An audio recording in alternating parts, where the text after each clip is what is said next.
चला तर आज आपण 14 जुलै रोजी झालेल्या यवतमाळ चालक पेपरचं विश्लेषण करूया. ठीक आहे, चला पुढे.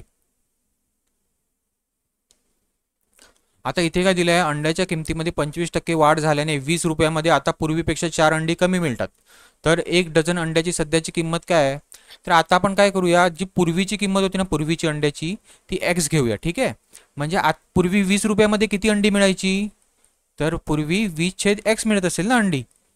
मग आताची काय किंमत होणार? तर आतानी सांगितलंय की अंड्याच्या किमतीमध्ये 25% वाढ झाली, म्हणजे आताची किंमत काय होणार? तर एक्सच्या 25% म्हणजे किती? तर 125/100. बरोबर आहे. म्हणजेच काय, तर 25 25 पाचा 25 असे 25 चोक 100 म्हणजे किती? तर 5x/4 ही किंमत त्याची आताची झाली. ठीक आहे, आता आताच्या किमतीनुसार तो 20 रुपयामध्ये किती अंडी घेणार? तर 20/5x/4 ही घेणार. बरोबर आहे. आता द्या भाग, 5 5 चोक 20 आणि ह्या 4 वरती जाणार म्हणजे किती होणार? तर 16/x ही इतकी अंडी तो घेणार आताच्या किमतीनुसार. ठीक आहे, आता त्याने काय सांगितलं आपल्याला? 20 रुपयामध्ये पूर्वीपेक्षा 4 अंडी कमी मिळतात. म्हणजे पूर्वी किती अंडी मिळायची? एवढी अंडी मिळायची 20/x. आता किती मिळतात? तर 16/x म्हणजे ह्यांचे वजाबाकी म्हणजे काय? तर 4 अंडी. ठीक आहे, म्हणजे काय? तर 20/x वजा 16/x बरोबर 4 अंडी. ठीक आहे, आता छेद तर समान आहे एक्स. बरोबर, 20 वजा 16 किती? तर 4 बरोबर काय? तर 4 म्हणजे 4 4 गेला आणि एक्स बरोबर काय आलं? तर 1. आता त्याने पुढे काय सांगितलं आहे? तर 1 डझन अंड्याची सध्याची किंमत काय? बरोबर आहे. आता सध्याची किंमत काय चालू आहे अंड्याची? तर 5x/4 ना. मग आपण त्याच्यामध्ये 1 टाकूया म्हणजे काय भेटणार आपल्याला? तर 5/4 रुपये ही आताची किंमत आहे. ठीक आहे, मग आताच्या किमतीनुसार त्याने घेतलं 1 डझन. 1 डझन म्हणजे किती? तर 12 म्हणजे काय? 12 गुणिले 5/4 म्हणजे आपल्याला काय भेटणार? 4 त्रिक 12 म्हणजे 5 त्रिक 15 म्हणजे काय? तर सध्याची किंमत काय 1 डझनची? तर 15 रुपये. समजलं? चला पुढे. आता इथे काय दिलंय? तर ह्या ज्या संख्येचा एकक स्थान कोणता अंक येईल? ठीक आहे, आता तुम्ही हे करत बसणार आहेत का? आता हा त्याचा एकक स्थान आहे 3, तर तुम्ही 3ला 6 वेळा गुणत बसणार आहेत का? ना परत 4ला 6 वेळा 5-7 वेळा गुणत बसणार आहेत? तर नाही. तर आता एक तुम्हाला कन्सेप्ट सांगतो. ठीक आहे, त्याला म्हणतात चक्रीयता. ठीक आहे, त्याला इंग्लिशमधनं म्हणतात तर सायक्लिसिटी. ठीक आहे, तर 0, 1, 5 आणि 6 ह्याची किती असते चक्रीयता? तर 1 असते. ठीक आहे, 4 आणि 9ची किती असते? तर 2 असते. आणि 2, 3, 8 आणि 7ची काय असते? तर 4 असते. ठीक आहे, म्हणजेच काय, कोणत्याही संख्येच्या एकक स्थानी जर 0, 1, 5, 6 जर असेल ना, तर त्याचा घात कितीही असू दे, त्याची एकक स्थान हे 0, 0 असेल तर 0, 1 असेल तर 1. म्हणजे बघा उदाहरण सांगतो. आता 25 आहे 25. ठीक आहे, आता 25चा तुम्ही स्क्वेअर घ्या, क्यूब घ्या, काही पण घ्या, त्याच्या एकक स्थानी हा नेहमी 5च येणार. आता 25चा वर्ग काय असतो? तर 225 ना. म्हणजे त्याचा एकक स्थान काय असणार आहे? तर सेम राहणार आहे. 6चं बघा काय ते? तर 36 म्हणजे एकक स्थान काय ते? तर 6च राहते. ठीक आहे, तसंच 11चं बघा, 11चं काय ते? तर 121 येतो वर्ग. ठीक आहे, म्हणजे काय? तर एकक स्थान हे सेम राहते. म्हणजे तुम्ही त्याच्या घातामध्ये कितीही असू द्या, त्याचं एकक स्थान हे एकच राहते. ठीक आहे, आता आपण आपलं उदाहरण बघूया. ठीक आहे, आता 343च्या एकक स्थानी काय आहे? तर 3 आहे. आणि 3ची सायक्लिसिटी मी काय बोललोय? हे बघा इकडे 3ची सायक्लिसिटी किती असते? तर 4 असते. बरोबर आहे. आणि 3चा घात किती दिलाय? 3चा घातात काय आहे? तर 6 आहे. आता ह्या 6ला ह्या सायक्लिसिटीने भागायचं. ठीक आहे, म्हणजे 4ने भागणार तुम्ही. आणि बाकी किती राहते? 4ने 6ला भागितल्यावर तर 2 बाकी राहते. ठीक आहे, आता काय नाही, आता सिंपल आहे. हा जो आपला 3 घेतला होता त्याचा हा 2 घातामध्ये टाका म्हणजे वर्ग होणार. तर काय होणार? 3चा वर्ग 9 म्हणजे ह्या संख्येच्या एकक स्थानी काय असणार? तर 9 असणार. ठीक आहे, आता आपण पुढचा अंक घेऊया. काय आहे? तर 434 आहे. ठीक आहे, आता ह्याचं एकक स्थान काय आहे? तर 4. आता 4ची सायक्लिसिटी किती असणार? तर 4ची सायक्लिसिटी आपण इथे बघितलं आहे बघा, 2 आहे. ठीक आहे, 2 सायक्लिसिटी आहे. आणि ह्या संख्येच्या घातात काय आहे? तर 7 आहे. म्हणजे ह्या 7ला ह्या सायक्लिसिटीने भागायचं आणि बाकी किती राहते ते बघायचं. ठीक आहे, बेत्रिक 6 म्हणजे काय राहणार? तर 1 ही बाकी राहणार. ठीक आहे, आता जो हा 1 आलाय बाकी, तो ह्या 4च्या घातात न्यायचा म्हणजे काय होणार? तर 4 काय होणार? तर 4च येणार. याचा अर्थ ह्याच्या एकक स्थानी काय असणार? तर 4 असणार. ठीक आहे, आता दोघांचा गुणाकार आहे, करा आता गुणाकार. 9 गुणिले 4 काय होणार? 9 चोक 36 म्हणजे एकक स्थान काय आलं? तर 6 आलं. ठीक आहे, समजलं एकक स्थान कसं काढायचं? आता हे तुम्हाला चक्रीयता हे अंक एवढं व्यवस्थित लक्षात ठेवायचं आहे की कोणाची सायक्लिसिटी काय असते. हे जर अंक आले तर तो तो हा जो एकक स्थानचा अंक आहे तेच सेम एकक स्थानी राहणार. ठीक आहे, 3 असेल तर म्हणजे 1 असेल तर 1, 5 असेल तर 5, 6 असेल तर 6. ठीक आहे, आणि पुढचे जे अंक आहेत त्यांचा 2 किंवा 4 जसे असेल ती घ्यायची. ठीक आहे, समजलं. चला पुढे. आता इथे काय दिलंय त्यांनी बघा, रविवार, सोमवार आणि मंगळवार सरासरी तापमान किती दिलं आहे तर 35 दिलं आहे. सोमवार, मंगळवार आणि बुधवारी सरासरी तापमान किती दिलं आहे तर 34 दिलं आहे. बुधवारी काय दिलं आहे तर 37 असेल.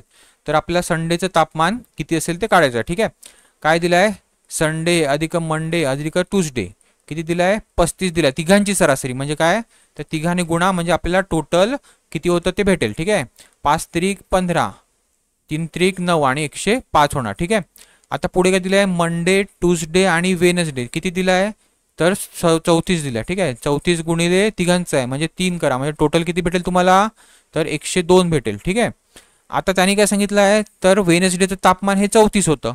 आता वेनसडेचं 34 होतं, मग आपल्याला संडेचं काढायला सांगितलं आहे. मग काय करायचं तर हा वेनसडे आहे हे ह्याच्यातनं वजा करायचे, तेव्हा आपल्याला काय भेटेल तर मंडे आणि ट्यूसडेचं भेटेल.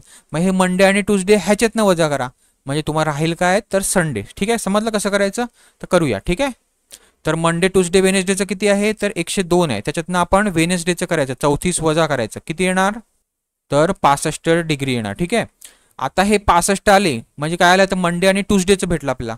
आता हे ह्याच्यातनं वजा करा संडे, मंडे, ट्यूसडेमधनं म्हणजे आपल्याला काय भेटणार तर संडेचं भेटणार. म्हणजे काय तर 105 वजा 65 करा तुम्हाला काय भेटणार तर 40 डिग्री हे टेम्परेचर भेटणार. समजलं कसं काढायचं. चला पुढे. आता इथे काय सांगितलं, एक दुकानदार शालेय गणवेशावर 15% सूट देतो. विवेकला त्याच्या गणवेशाचे 136 रुपये द्यावे लागतात. तर त्याच्या गणवेशाची मूळ छापील किंमत किती.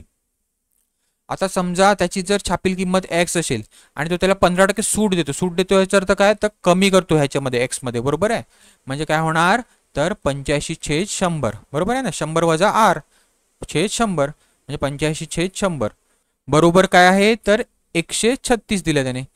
तर कसला भाग लागतो इथे तर 5चा लागतो. ठीक आहे, 5 एके 5 आणि 5 7 35, 5 दुने 10 आणि 5 0 0. ठीक आहे, आता पुढे काय भाग लागतो तर 17चा लागतो. 17 एके 17, 17 8 36 असे.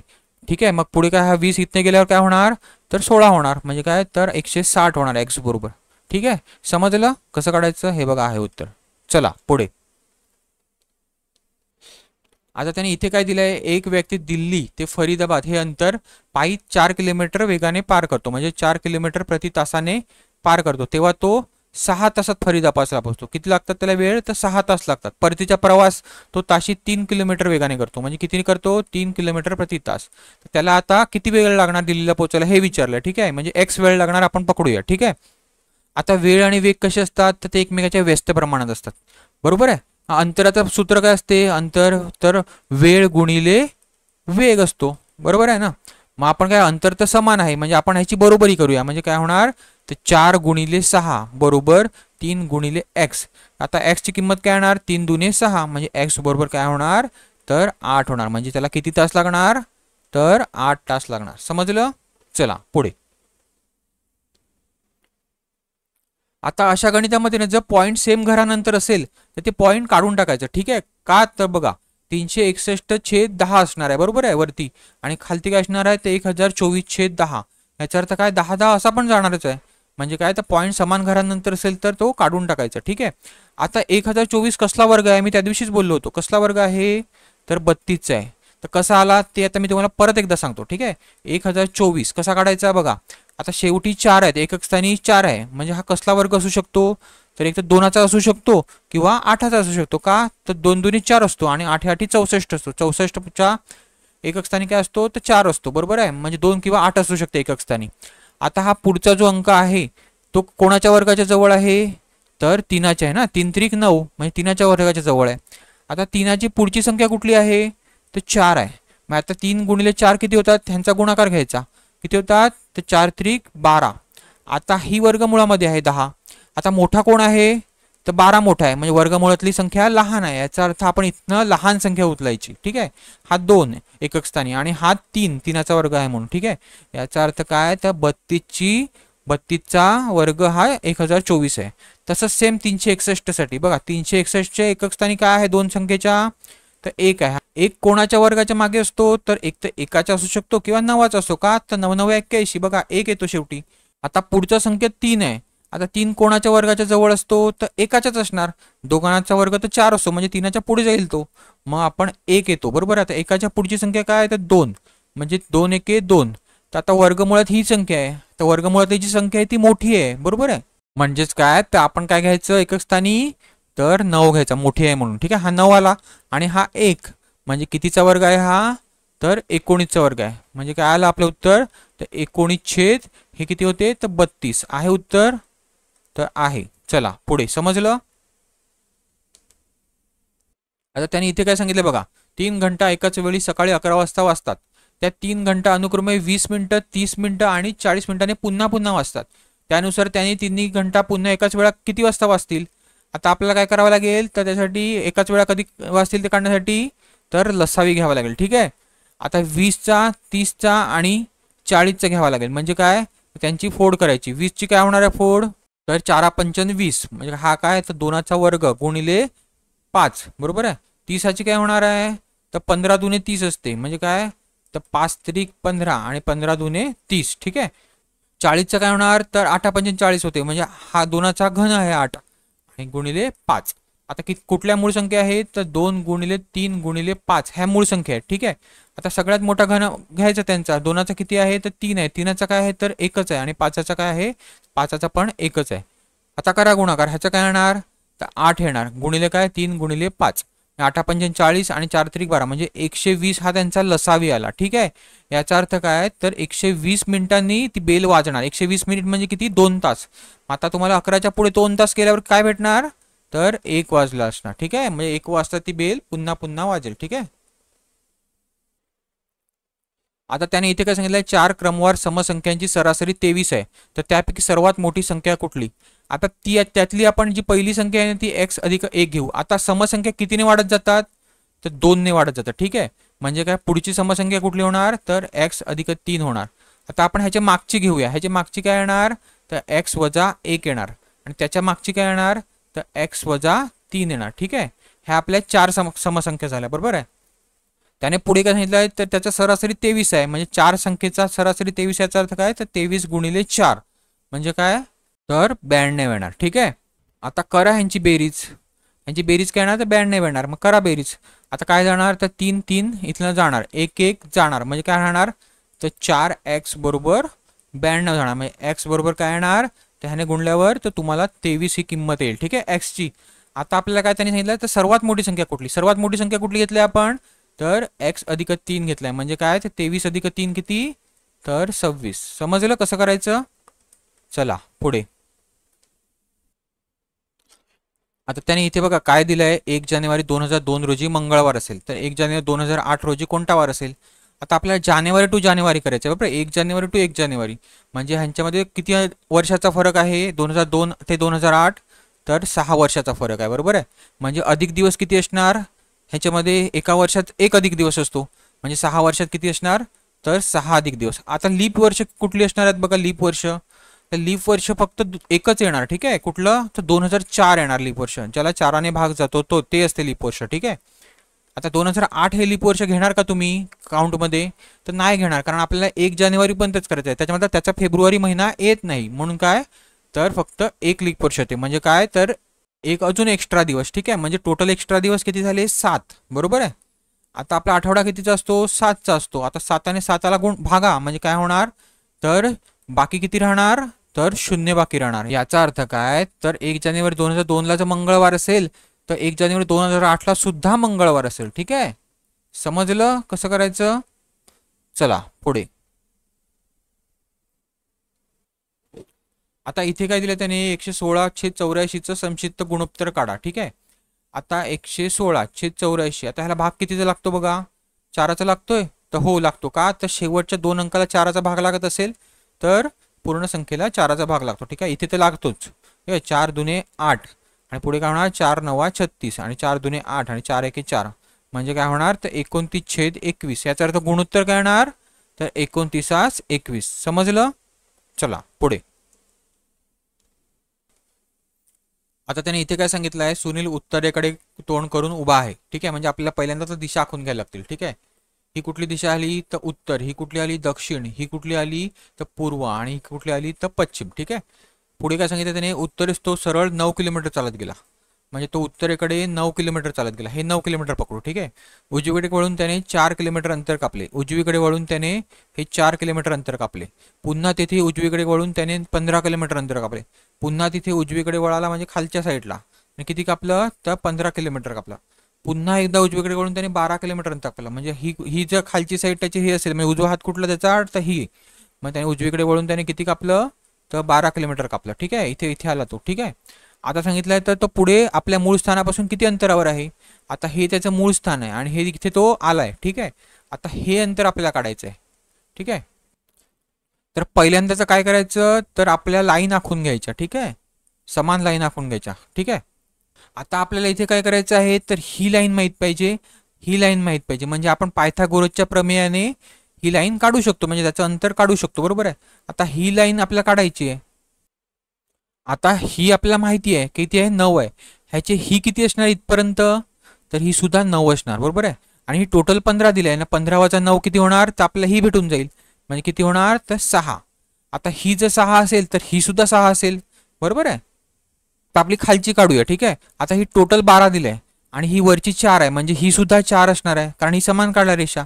आता 12 वजा 4 करा किती होणार तर 8. म्हणजे ही किती होणार तर 8 होणार आणि ही किती होणार तर 6 होणार. म्हणजे आपण पायथागोरसचं प्रमेय वापरूया. काय असते तर कर्णाचा वर्ग बरोबर काय तर बाजूचा वर्ग. बाजू किती आहे तर 6 त्याचा वर्ग, आणि दुसरी बाजू किती आहे तर 8 त्याचा वर्ग. आता काढा, तर 6चा वर्ग काय तर 36 आणि 8चा काय तर 64. बरोबर काय होणार तर 100. आता इथे कर्ण वर्गात आहे, तिथे जाऊन काय होणार हे तर वर्गमूळ होणार.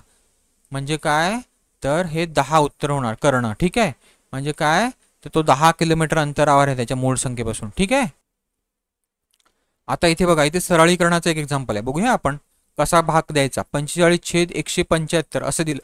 छेद काय तर 12/49 भागिले काय दिलंय तर 25/21. ठीक आहे, आता हे आपल्याला गुणाकार, इथे भागाकारच्या ऐवजी गुणाकार करायचं. तर काय करायचं तर ही संख्या जी आहे ही उलटी करायची. ठीक आहे, म्हणजे छेदाला काय होणार तर 12/49 गुणिले 21/25. ठीक आहे, आणि वरती काय तर 45/175. ठीक आहे, आता द्या इथे भाग 7×7 = 49 आणि 7×3 = 21. आता पुढे कुठला लागणार आहे का भाग तर नाही. म्हणजे खालती काय होणार तर 12×3 = 36 छेद 25×7 = 75 असं, म्हणजे 175 होणार. आणि वरती आहे 45/175. बघा, आपण काहीच भाग वगैरे द्यावा लागला नाही, आपल्या 175 भागिले आले, म्हणजे हे काढून टाकायचं. ठीक आहे, म्हणजे उरलं काय तर 45/36. आता ह्याला कशाने भाग जातो तर 3ने जातो. 3×1 = 3, 3×2 = 6, 3×1 = 3, 3×5 = 15. परत लागतो का बघा तर 3×4 = 12 आणि 3×5 = 15. याचा अर्थ काय तर 5/4 हे आपलं उत्तर. ठीक आहे, समजलं. चला पुढे. आता त्याने इथे काय सांगितलं आहे, एका शाळेत विद्यार्थी व शिक्षक यांची एकूण संख्या 1040 आहे. त्या शाळेत प्रत्येक 15 विद्यार्थ्यांमागे एक शिक्षक आहे. तर एकूण शिक्षकाची संख्या विचारली. ठीक आहे, आता त्यांचं गुणोत्तर काय आहे विद्यार्थी आणि शिक्षकांचं. विद्यार्थी विद्यार्थी किती आहे तर 15 आहे आणि शिक्षक किती आहे त्याच्या मागे तर 1 आहे. ठीक आहे, म्हणजे त्यांचं गुणोत्तर काय तर 15:1. ठीक आहे, आता टोटल किती सांगितलं आपल्याला 1040 सांगितलं विद्यार्थी व शिक्षक यांची. ठीक आहे, तर आपल्याला काय काढायचं आहे तर शिक्षक काढायचे आहेत. मग शिक्षक किती आहे तर 1 आहे आणि छेद काय करायचं 15 + 1 म्हणजे किती तर 16. ठीक आहे, आता भाग लावा.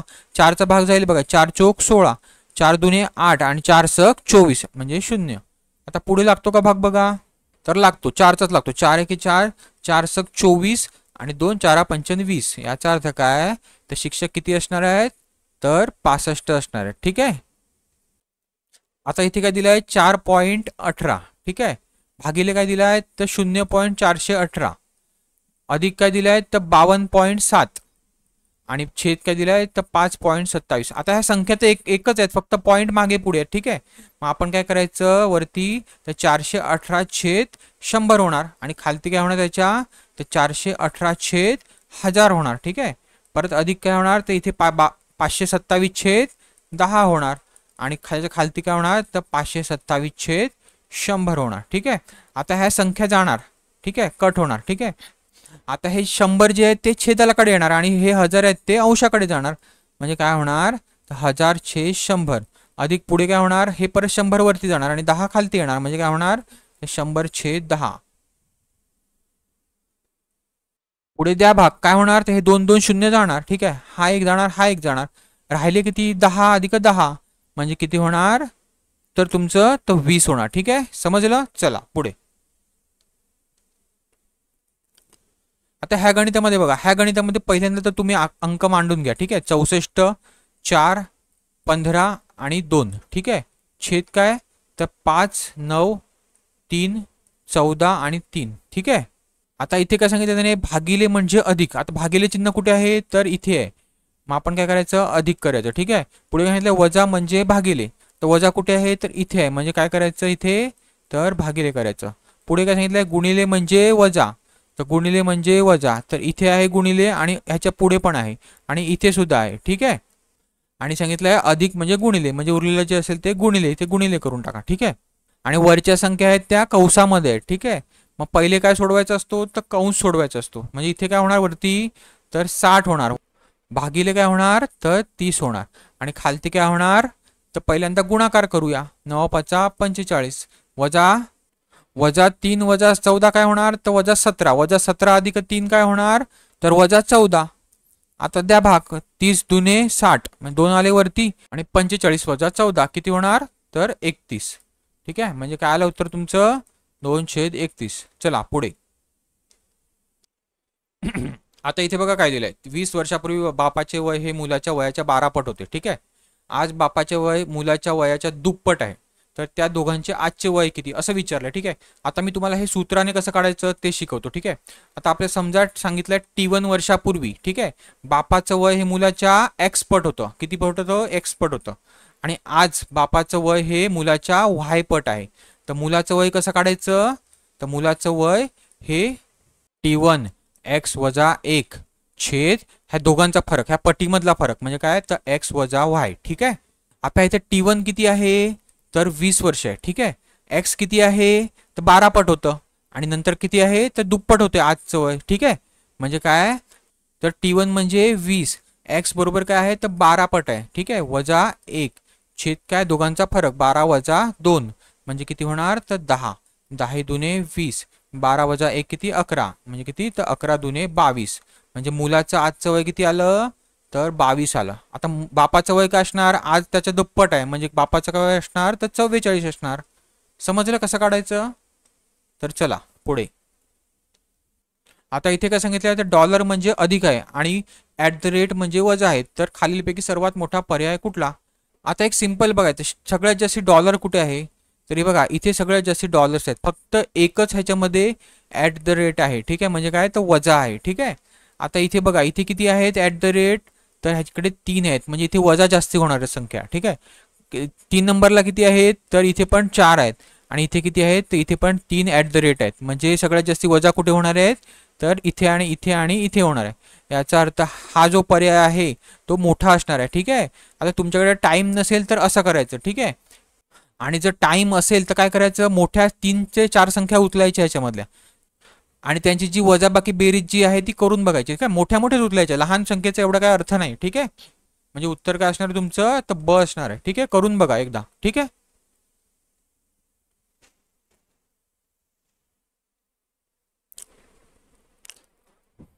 आता इथे सांगितलं बघा, मी एक संख्या मनात धरली, ती एक्स आहे. ठीक आहे, तिच्यात 34 मिळवून आलेल्या बेरजेला 7ने भागला, तिच्यात 34 मिळवून आलेल्या बेरजेला 7ने भागला असता भागाकार 11 आला, म्हणजे काय, तर बरोबर 11 आले. तर ती मनात धरलेली संख्या कुठली, तर 7 इथे गेले म्हणजे काय होणार, 77. इथे काय होणार, एक्स अधिक 34, 34 त्याच्यातनं वजा होणार 77 म्हणजे उत्तर काय येणार तुमचं, तर 43. ठीक आहे, समजलं कसं करायचं. चला पुढे. आता इथे काय सांगितलंय, श्रद्धाचे वय हे गीताच्या वयाच्या तिप्पट आहे. आता जर गीताचं वय एक्स असेल तर श्रद्धाचं किती असेल, 3x असेल. पुढे काय सांगितलंय, दोन्हीच्या वयांची बेरीज ही 60 वर्ष आहे, म्हणजे काय, अधिक 60 वर्ष. ठीक आहे, तर श्रद्धाचे वय किती, आता काढूया श्रद्धाचं वय, 3 अधिक x किती होणार, तर इथे 4x होणार, बरोबर काय, तर 60 म्हणजे x बरोबर काय होणार, तर 15. आपण श्रद्धाचं वय किती घेतलाय, 3x घेतलाय, म्हणजे काय, तर 15 त्रिक 45 म्हणजे काय, श्रद्धाचं वय तर 45. समजलं. चला पुढे. आता इथे बघा काय सांगितलं, एका फलंदाजाच्या पहिल्या 4 कसोटी सामन्यातील धावांची सरासरी 42 आहे.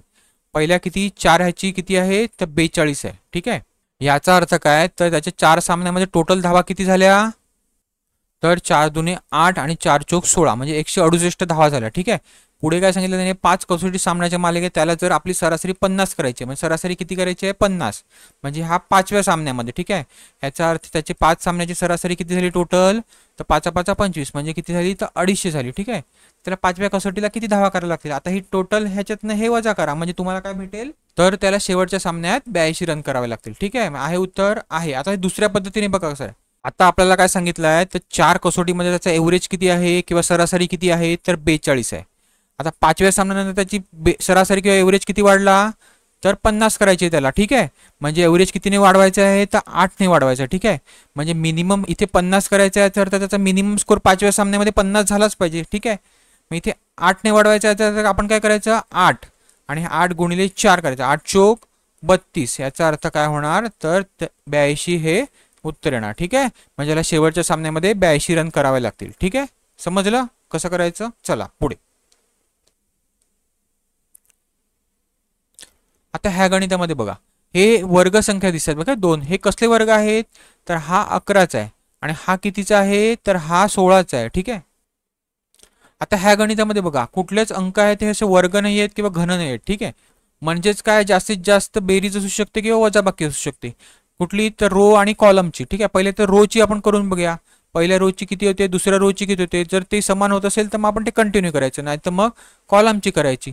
तर तुम्ही रोची जर केली तर पहिल्या रोची किती येते तर पहिल्या रोची 193 येते आणि दुसऱ्या रोची जर तुम्ही केली तर दुसऱ्या रोची 204 येते. याचा अर्थ इथे पण बरोबर होत नाही. आणि जर तुम्ही कॉलमची केली बेरीज तर इथे 200 येते आणि इथे पण 200 येते. याचा अर्थ काय तर ही 200 200 बेरीज होते. मग तुम्ही इकडे बेरीज केली तर तुम्हाला आता हे बघा पझलचं गणित आहे. ठीक आहे, त्यांनी काय सांगितलं एका षटकोनाच्या शिरोबंदावर 6 लोक केंद्राकडे तोंड करून गप्पा मारत आहे. 6 लोक याचा अर्थ काय तर हे 6 लोक. ठीक आहे, कुठे तोंड आहे त्यांचं तर केंद्राकडे. ठीक आहे, काय सांगितलं आहे तर सी जो बीच्या डाव्या बाजूला आहे. आता इथे बी घेऊया त्याच्या डाव्या बाजूला कोण जाणार तर सी आहे. ठीक आहे, पुढे काय सांगितलं त्याच्या समोर एफ आहे म्हणजे सीच्या समोर कोण आहे तर एफ आहे. डी हा बी व एफ ह्याच्यामध्ये आहे. एफ आणि बीच्या मध्ये कोण आहे तर डी आहे. पुढे काय सांगितलं आहे तर सीच्या बाजूला ए नाही म्हणजे इथे ए नाही होऊ शकत म्हणजे ए कुठे आहे तर इथे आहे म्हणजे हा कोण असणार तर हा ई असणार. ठीक आहे,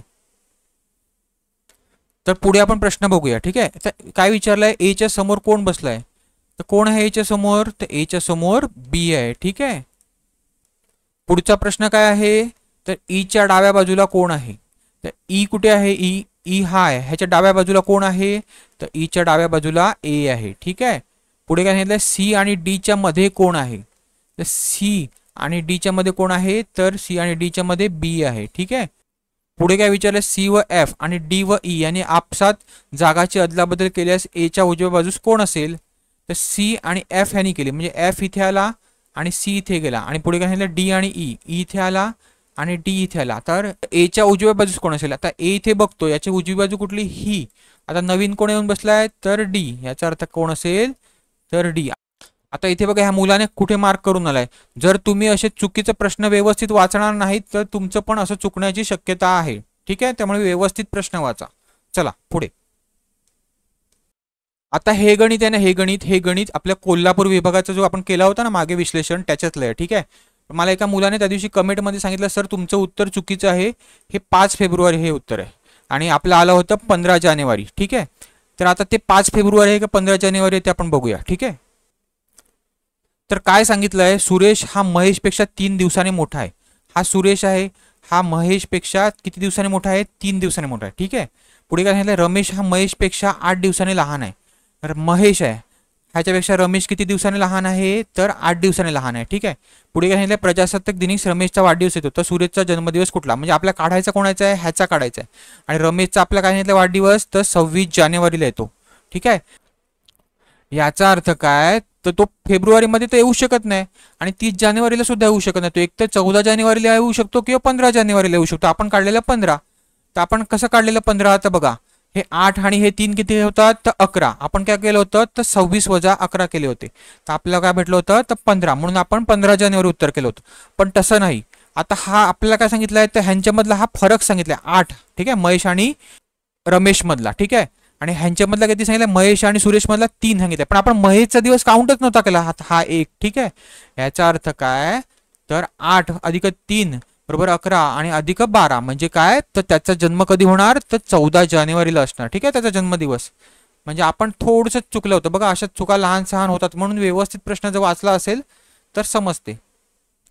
समजलं कसं केलं ते आपण. आता पुढे जाण्याआधी एक लहानशी रिक्वेस्ट आहे, तर भरपूर मुलं वॉच करत आहेत पण सबस्क्राईब आणि लाईक करायला फार कमी आहेत, ठीक आहे. तर प्लीज तुमच्या सपोर्टची आपल्या चॅनलला गरज आहे, थोडंसं इंटरॅक्शन वाढवा म्हणजे बरं होईल, ठीक आहे.